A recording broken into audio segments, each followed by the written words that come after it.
I am your father.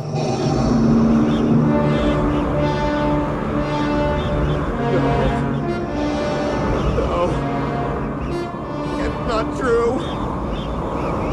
That's impossible!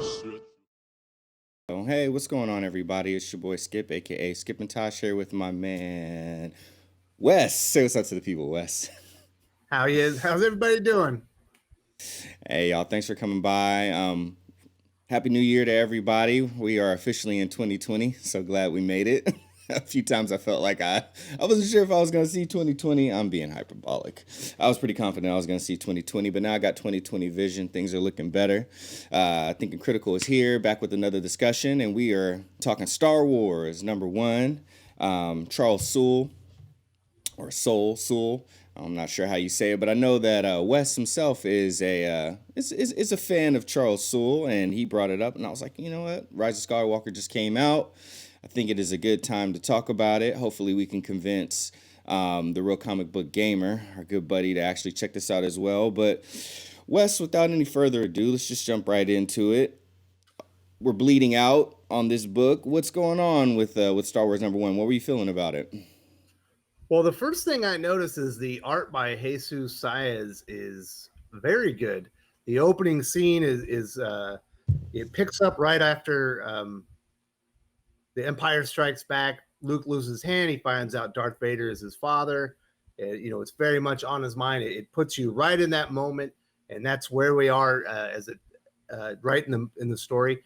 And I will say this: his rendering of Leia in particular is spot on. It looks almost photorealistic. It looks like you're watching the movie all over again. So I do think the art choice from Jesus Saiz was very, very good, and he did a great job. What did you think about the art? That was the first thing that I noticed. The art and the coloring. I really enjoyed the lines, and did such a good job of capturing, especially like how many like the faces, and especially from the time periods. Wes, it was kind of interesting. This is the time period that this is happening in. How did you feel about the writing overall before we jump into like specific parts of the book, or you can jump into specific parts?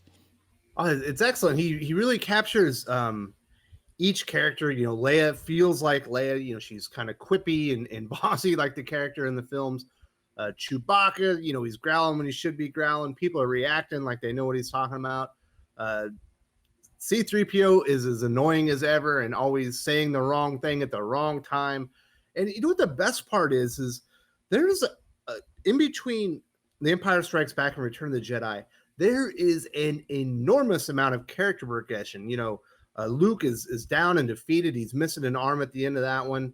He's just found out Darth Vader's his father at the beginning of Return of the Jedi. He is a Jedi. His outlook on everything has changed, and all of a sudden, Lando's a part of the team. He's obviously a trusted member. Where did that come from? So this is going to fill in a lot of the gaps, and I think he nailed it. Charles Soule nailed it, hit it out of the park with his characterization and the way he was presenting the characters and their inner conflicts. Specifically, Luke Skywalker, he is out of it. Everyone's talking about, oh my God, they got Han. We got to get out of here. They have all this stuff on his mind.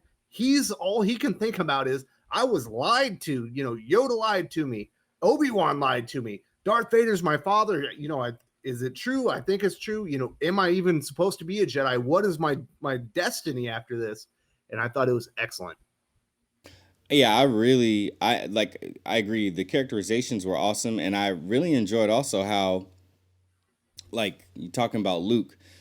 He thought about the relationship things and how much of an impact that was, and he also kept going back to how he had just like it kept showing the lightsaber go through his arm and him losing his arm. Like he would think back to, and that happened multiple times. They'd be talking to him and he'd just be like sitting there out of it. And then it would just flash to like the 7th panel of him just like zooked, just losing his hand. And I really liked how that ended up being an important part of the story later on as well, which was really cool. With them eventually having to deal with an incursion from the Empire and working that out. But yeah, no, the characterizations were good. I was kind of curious about Lando, because Lando is Lando has a very pronounced character um, in Star Wars, but at the same time, I think it's nuanced enough to where if it's not being acted out, if it's being written, it can be missed. And even that was just perfectly characterized, along with the fact that yeah, all of Chewie is I'm a terrible I don't speak Wookiee very well, but all of his all of Chewie's timings, everybody's timing, and I think that's kind of one of the things about Star Wars, right? That's something that they got very, very right in the OG trilogy. The beats, it was almost like I feel it was almost like a jazz drummer, like a jazz pocket drummer. And there are some, at least characters that I'm not familiar with. You can say maybe they're new characters to me, and I thought that was kind of interesting. And I noticed that there was a very pointed tie to the sequel trilogy, which felt very. I mean, and maybe it wasn't. Maybe Charles Soule just put it in there, but it felt very editorially placed for me. But how did you feel about some of the new characters that got introduced? Well, I know in Poe Dameron's backstory, his parents, his mother and father were both, part of the rebellion, and I believe his mother was a hotshot pilot. So it actually fits into the backstory of the character. I was a little bit surprised to see his parents in this, but it fit the backstory that I know of, and I liked it. They did introduce a new villain. She's a Imperial officer who's basically got a blockade on the rebels. And that's one of the things I really do like about this story is it shows you the scope of it. In Empire Strikes Back, it's kind of small scale, especially at the end. You're on Bespin and everything, but there's an entire war still going on.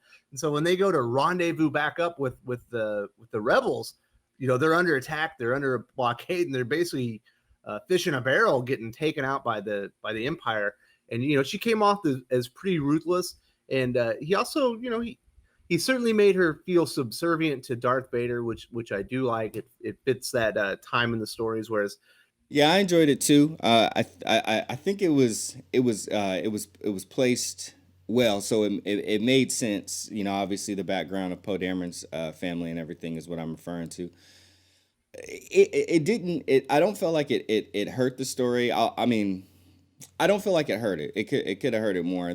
Those parts where they had to bring them in were the parts a little bit where I was aside from how anybody feels about the sequel trilogy, I was just like, why is it important right now? Right now, and maybe they're building to it later, but why is it important right now to cut to these people that have nothing to add to the fight that's going on, just to reference Poe Dameron? Outside of that, and we talked about Zara. Another part that I really liked is finally when the Empire's fleet did find out that the Millennium Falcon was there to help the rebels that had gotten pinned between a star. They basically, it was a blockade, so they were over by a star, and then the Empire came and kind of crushed them and kind of pinned them in between those places. But I did like the idea that they were pinned there. Wes, as someone who has a little bit of experience, and I'm a lot of experience with those types of situations, do you feel like that was handled well, or do you feel like that was something that maybe it was kind of a bit forced? well, I don't know why anyone would ever get stuck between a bunch of Imperial Star Cruisers and a star.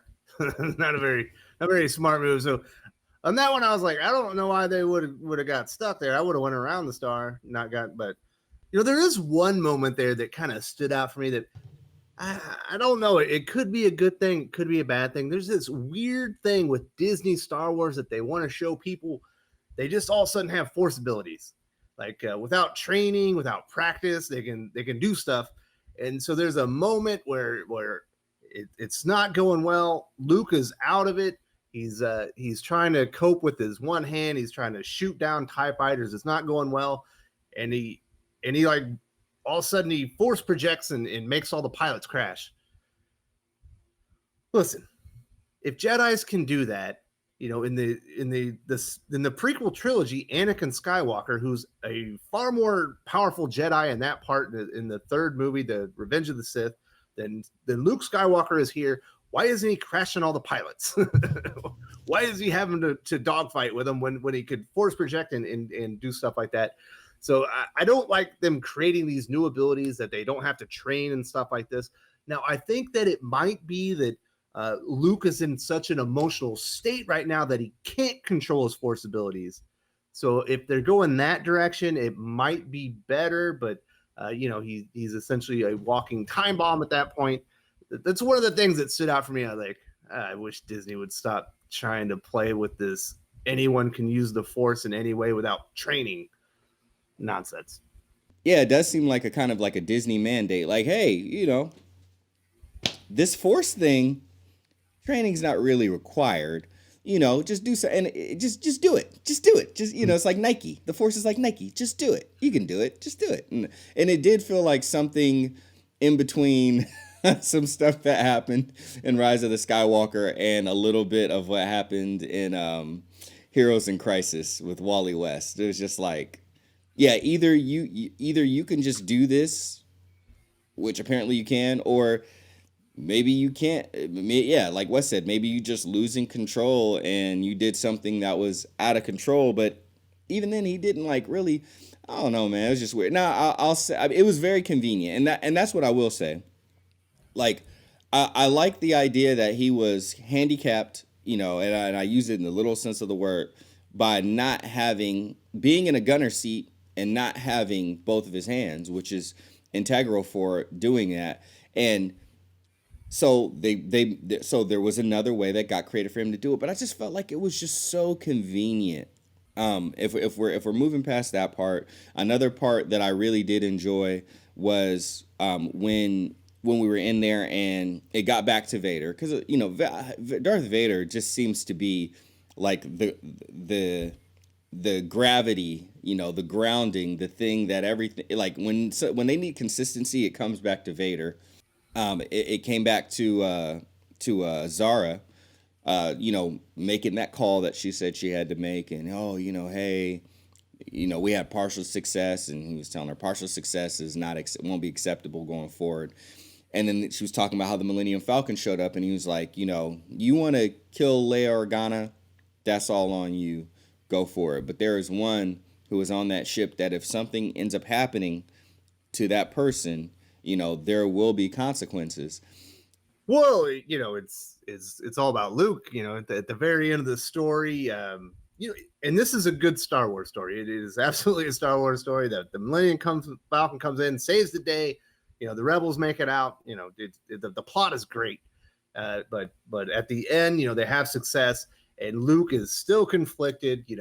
Trying to find his place in the world, and he kind of loses control. He gives into his anger. The path to the dark side, and kind of almost blows out a window and gets himself sucked into the vacuum of space.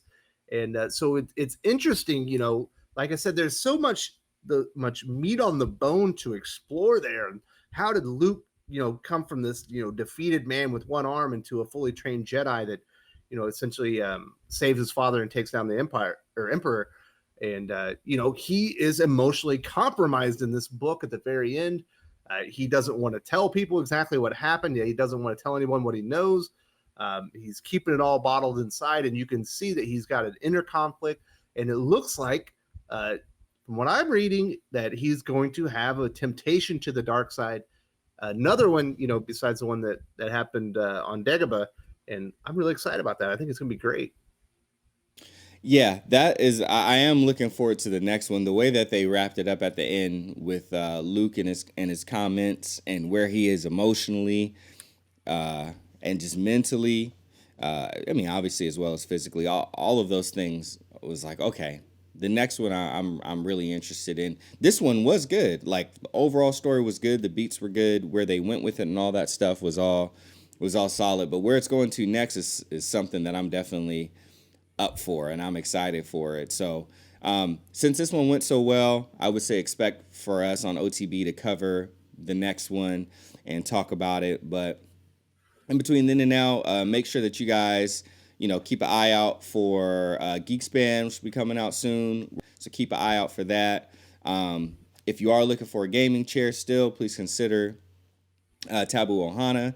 It is a new year. We just finished with a really big sale. But if you missed out on the sale, just make sure you use my discount code SKIPTC for Taboo Ohana gaming chairs. Get yourself a nice gaming chair. Wes, anything else that we need to plug before we wrap this up? Happy New Year, everybody. You know, you probably noticed that Outside the Bleed changed a little bit this week. We got a new coat of paint. We got a little bit different presentation to help out the viewers and make it a little bit more fun and show you some of the art that we talk about. And this is the way Outside the Bleed will be going forward. And thank you all for joining us.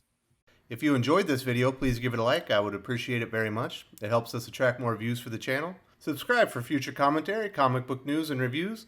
And don't forget to ring the bell for notifications. If you want to talk comics, movies, and much, much more, you can follow me on Twitter at Wes_from_TC. With that, Salamat Po, and I'm out.